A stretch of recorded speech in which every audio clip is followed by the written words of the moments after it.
In the name of Allah, the most merciful, the most compassionate. The indubitable event.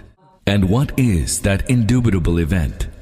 And what do you know what that indubitable event is?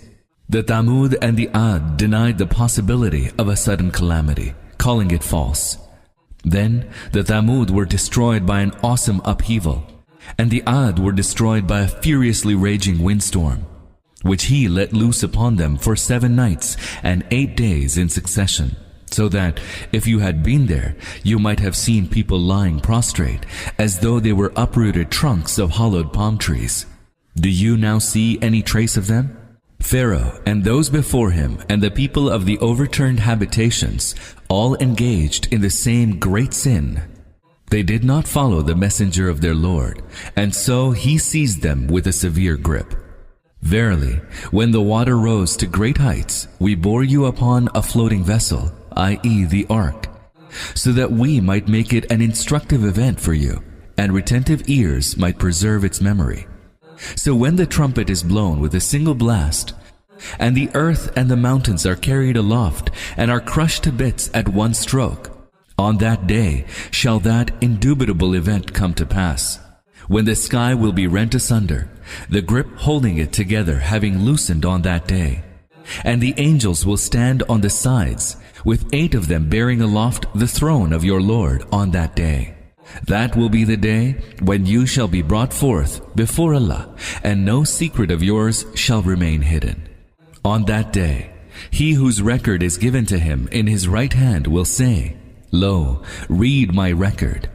Verily, I was sure that I would be handed over my account.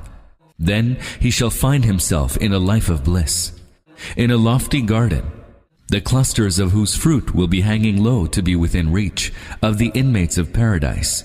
They will be told, Eat and drink with good cheer as a reward for the good deeds you did in the days that have passed by.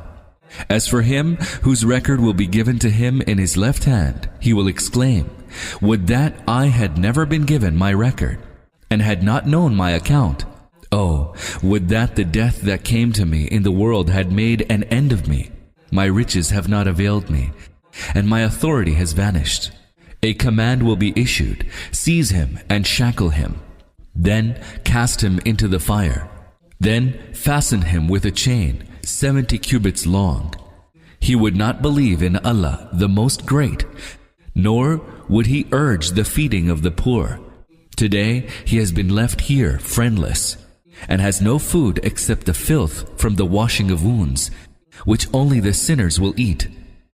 But no, I swear by what you see, and by what you do not see, that this is the speech of an honorable messenger, not the speech of a poet.